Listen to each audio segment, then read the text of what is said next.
The wealthy, elegant Shakere Khaleeli was everything one could imagine in a prominent socialite from Bangalore. She was beautiful, ambitious, and came from one of India's most notable families. Her future seemed bright until she vanished without a trace. Later, to be found buried alive in a place where no one could have guessed. What happened behind those closed doors in the grand mansion where she lived? How did a vibrant, beloved woman meet such a gruesome end? Welcome to the story of a woman betrayed by someone she trusted, in one of the most disturbing murder cases India has ever seen. Let's dive into this chilling mystery and uncover how a woman from one of India's richest and most influential families met such a tragic and horrifying end. Shakere was born in Madras just 12 days after India gained its independence. She was the granddaughter of Sir Mirza Ismail, who served as a Diwan of Mysore for 15 years and also as a Prime Minister of Hyderabad and Jaipur. Mirza Ismail was instrumental in modernizing the state's infrastructure, economy, and educational institutions. Shakere grew up in an upper-class environment with a posh and plush lifestyle. Since some of her family resided in Singapore, she received her education there. After a few years, she moved back to Madras, India. Her father wanted her to marry her cousin Akbar Mirza Khaleeli, and Shakere did just that. Akbar Mirza Khaleeli was a handsome, well-educated young man. He had studied to be a lawyer but joined the Indian Foreign Service and went on to become the Indian High Commissioner to Australia and the Indian Ambassador to Iran. They were great together. Shakere played role of a dutiful wife well, always on his side during dinners, parties, and travelled with him everywhere he went. Eventually, the dinner parties and travelling from one place to another took a toll on Shakere. She wanted to move to Bangalore, now Bengaluru, where she had ancestral lands. From a very young age, Shakere was very ambitious, and she wanted to do something in her life. Her great-grandfather, Aga Ali Askar, was a visionary architect who left an indelible mark on the city. He designed iconic landmarks, including the governor's residence, the state guest house Balabroi, and Leela Nivas on Cunningham Crescent, along with many other remarkable structures. Her father carried on this legacy of innovation, establishing Singapore's first movie theatre. With this background, it was no surprise when she chose a career in real estate and construction. Akbar and Shakere had 4 daughters. Shakere juggled her growing career with the demands of raising her daughters, often managing on her own as Akbar's work frequently took him abroad. However, amid the strains of his constant travels, a deep personal sorrow cast a shadow over Shakere's life. She longed to have a son. This unfulfilled desire troubled her deeply, adding to the mounting conflicts in their marriage and creating a vulnerability that would later be exploited in the most tragic way. In 1982, Shakere faced some land dispute issues, which she was finding difficult to deal with on her own. And this is where a man named Murali Manohar Mishra, a man who had reinvented himself as Swami Shraddhananda, is entrusted to Shakere. Some reports suggest that it was Akbar himself who introduced Swami Shraddhananda to Shakere. They had no idea that this was just the start of a nightmare that would change everyone's lives forever. Swami Shraddhananda was a shrewd and clever individual, adept at handling Shakere's complex land issues with ease. He had earned her trust, and whenever he visited Bengaluru, Shakere would invite him to stay at their mansion. In 1983, Akbar was posted in Iran and had to leave his family for 2 years. Little did he know this decision would trigger a chain of events that would lead to betrayal, heartbreak, and ultimately, a chilling act of violence that no one could have foreseen. Akbar was gone, and Shakere was alone. This was the opportunity Swami Shraddhananda had been looking for all his life. Known for his cunning nature, Shraddhananda had a talent for preying on people's weaknesses. He knew that Shakere's longing for a son had never been fulfilled, and he used this to his advantage. Through deception, he convinced her that he possessed divine powers and could grant her the son she yearned for. Slowly but surely, he maneuvered his way into her life, strengthening their bond under the guise of spiritual guidance. In 1985, when Akbar arrived in India, Shakere wasted no time and asked for divorce. Akbar was stunned. He felt like he was hit by a train, as he was unaware of what had conspired behind him. Once the divorce was finalized, the girls decided to move with their father. 6 months later, against the wishes of her mother, Gauhar Taj Begum Namazi, Shakereh married Shraddhananda. Not only had she married outside her religion, but there was a huge class difference between them. This put her at odds with her family, and almost everyone began distancing themselves from Shakereh. Feeling completely isolated, Shakereh unknowingly gave Shraddhananda the opportunity to dig his fangs in even deeper. Shraddhananda was having the time of his life.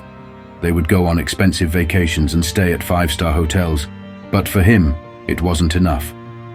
He began inserting himself into her personal and financial affairs, and Shakereh, in love and willing to trust, let him take control of her assets. Before we dive deeper into this mind-bending mystery, please take a moment to like this video. Your support helps it reach more true crime enthusiasts like you. And if you're fascinated by tales of intrigue and unsolved mysteries, don't forget to subscribe. Now let's get back to the case. During this time, one of Shakereh's daughter, Sabah, had moved to India and was working as a model. By a stroke of luck, the mother and daughter ran into each other, both overwhelmed with emotion and guilt for missing time. As they embraced, tears streamed down their faces, each feeling the weight of the years lost. Sabah had longed for her mother's guidance and affection, while Shakereh felt the ache of having been absent from her daughter's life during such formative years. Since that day, they started to keep in touch with each other. Then, out of nowhere, in 1991, Shakereh mysteriously disappeared, raising concern among her family members, particularly her daughter, Sabah. Unable to reach her mother, Sabah grew increasingly suspicious, as every time she called, Shraddhananda would tell her that Shakereh was on vacation in England. When that explanation wore thin, he concocted other stories to evade her questions. Convinced that her mother was being held somewhere against her will, Sabah took a decisive action in 1992 and filed a habeas corpus petition at the Ashok Nagar police station in Bangalore, a legal request to ensure that her mother was not being unlawfully detained. For years, the police persisted with their investigation, repeatedly interrogating Shraddhananda but finding no substantial evidence to tie him to a crime. Eventually, they shifted tactics, turning their attention to two of his closest servants, Josephine and Raju. Under intense questioning, the pressure finally got to them, and they revealed everything they knew.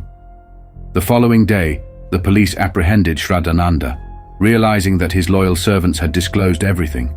He understood that there was no path to escape. Cornered and under the intense interrogation, he finally confessed to his crime. This is how things unraveled for Shakereh.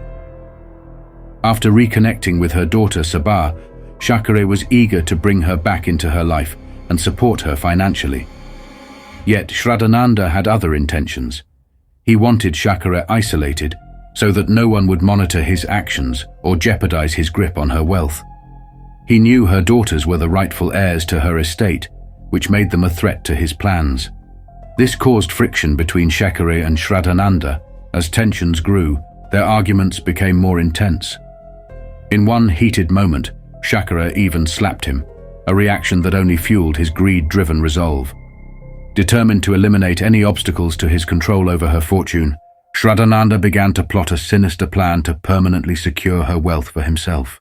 Then came the fateful morning of April 28, 1991. It was 10 a.m., time for Shakereh's daily tea and newspaper, unaware it would be her last. Her tea was laced with a heavy dose of sedatives. Moments after sipping it, she felt woozy, eventually succumbing to a deep sleep. With the house empty and the servants sent away under the guise that Shakereh was unwell, Shraddhananda dragged her unconscious body, still on her bed, and placed her into the coffin-like box. He then wheeled the box out to the courtyard and lowered it into the freshly dug pit. Coldly, he began shoveling dirt over the box, erasing any trace of Shakereh. To ensure nothing would disturb his morbid secret, he summoned the workers to complete the job, instructing them to seal the pit and plant a tree atop it. What seemed like just another day in the grand mansion had turned into the day Shakereh was buried alive by the man she trusted most. What Shraddhananda did after was even more shocking. For the next 3 years, this cunning, ruthless man kept Shakereh alive on paper. establishing companies and conducting business in her name, exploiting her identity to continue amassing wealth under a veil of deceit. The police began digging, and as they unearthed the wooden coffin, a chilling silence fell over everyone present. They all expected a horrifying sight, but what they saw still took their breath away, freezing them in place. When they opened the coffin's lid, they found the inside scratched and scarred, with splinters wedged under Shakereh's fingernails, a haunting testament to her final moments. She had fought, desperately clawing at the wood, trying to escape. The sheer horror of it hung heavily in the air, leaving each person grappling with the unspeakable terror she must have faced. Imagine this. You're sipping your morning tea, slowly feeling drowsy. Moments later you drift off, only to awaken hours later to a suffocating absolute darkness. Every sound you make is muffled by layers of earth pressing down on you. Panic sets in as you realize you're entombed, buried alive. Shakereh's last moments were spent in this unimaginable dread, scratching at the walls of her wooden prison as her breath and strength faded. The discovery of this grisly scene finally laid bare the depths of Shraddhananda's cruelty and greed. It was a crime that not only shocked her family, but also haunted the nation, forever marking this case as one of the most disturbing in India's history. In court, Shraddhananda's cold and calculated actions were laid bare. The man who once portrayed himself as a Hindu spiritual guide had revealed his true colors, a manipulative murderer willing to bury his wife alive to seize her wealth. The trial attracted massive media coverage, with people all over India watching to see what punishment he would face. Finally, in 2005, justice was served. Shraddhananda was sentenced to death, though this was later commuted to life imprisonment. The court's decision was clear. His actions were a betrayal of the highest order. Shakere Khaleeli's tragic story is a haunting reminder of the lengths to which greed can drive a person. It's a story of a woman who trusted deeply, loved her family, and lived a life of grace, only to be betrayed in the most horrific way imaginable. That's all for today. If you enjoyed the video, please hit the like button to show your support, and don't forget to subscribe to the channel for more gripping stories. Turn on notifications so you never miss a mystery. Thank you for watching, and stay tuned for our next deep dive into the unknown.